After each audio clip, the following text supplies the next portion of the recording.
A palavra de Deus, no livro de Mateus, capítulo 14, traz uma história da vida de Jesus aqui na Terra, que é muito interessante, que eu gosto muito, de quando Jesus anda por cima das águas. E nesse episódio, o que acontece? Jesus fala para os discípulos pegarem o barco e irem na frente, que depois eles encontrariam. E eles vão andando com o barco e, em um determinado momento, as ondas começam a ficar muito fortes, o vento começa a ser muito bravo, e então eles começam a se ver numa situação difícil. E no meio dessa quase uma tempestade, Jesus começa a caminhar por cima das águas, mas eles não sabem que é Jesus. E então eles começam a se perguntar quem é aquilo, se era um fantasma, e Jesus diz para que eles ficassem calmos, que era ele. Pedro então fala: mestre, se é o Senhor, então deixa que eu vou aí. Então Pedro começa a andar em cima das águas na direção de Jesus. Só que nesse momento, quando Pedro está caminhando na direção de Jesus, os ventos e as ondas, eles estão ali. E o que acontece? Os olhos de Pedro, que estavam em Jesus, saem de Jesus e começam a olhar para as ondas. O texto diz que Pedro começa a reparar naquilo que estava ao seu redor. E quando isso acontece, Pedro começa imediatamente a afundar. E aí começam algumas coisas nesse texto que me chamam muita atenção. Porque quando Pedro começa a afundar, diz que Jesus, que ele estende a mão, que ele grita por socorro, estende a mão e imediatamente Jesus estende a mão e puxa Pedro das ondas. E agora tem uma coisa muito interessante nesse texto, que eu particularmente gosto muito. E eu fiquei assim, uau, quando eu li isso pela primeira vez e Jesus falou isso comigo. Quando Jesus levanta Pedro das águas, a Bíblia não diz que eles voltam nadando para o barco. A Bíblia não diz que eles voltam para o barco, que Jesus volta carregando Pedro no colo. A Bíblia não diz que eles voltam de nenhuma outra maneira. Ou seja, eles voltam caminhando de novo para o barco.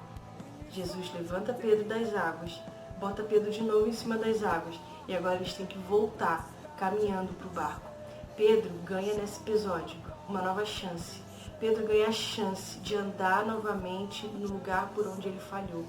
Sabe, eu não sei o que você tem vivido, eu não sei como está a sua vida, eu não sei como está o seu coração, mas talvez em algum momento você tenha tirado os seus olhos de Jesus e colocado seus olhos naquilo que está ao seu redor, nas circunstâncias que estão ao seu redor, em outras coisas que estão em volta de você. E por isso você começou a afundar. Eu não sei no que você está afundando. Talvez você esteja afundando na ansiedade, no medo, nas preocupações, nos seus pecados. Talvez você esteja afundando em depressão. Eu não sei o que você está vivendo, mas Jesus sabe. E quando você começar a gritar por socorro, sabe o que vai acontecer?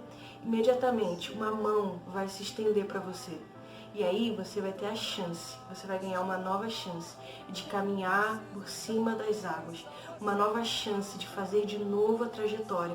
Você vai ter a chance de recomeçar o seu caminho. E não é de qualquer jeito, é no sobrenatural. E outra coisa muito interessante, as ondas não pararam, o vento não parou. O texto diz que só para quando eles entram no barco. Ou seja, Pedro voltou para o barco, andando sobre as águas com Jesus, no meio das mesmas circunstâncias.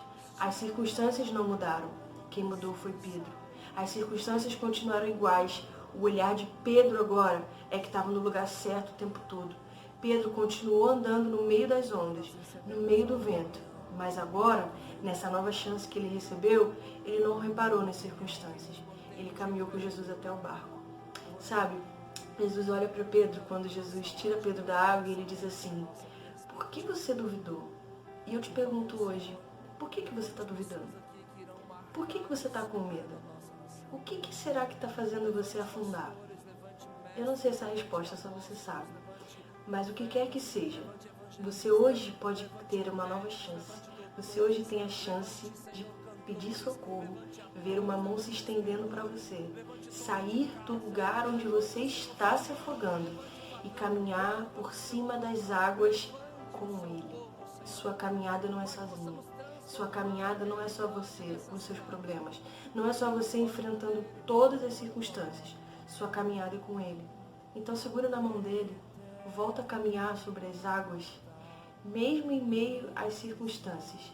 Coloque os seus olhos no único que pode te ajudar a viver o que quer que você esteja vivendo, só que de uma maneira sobrenatural. Fique na paz.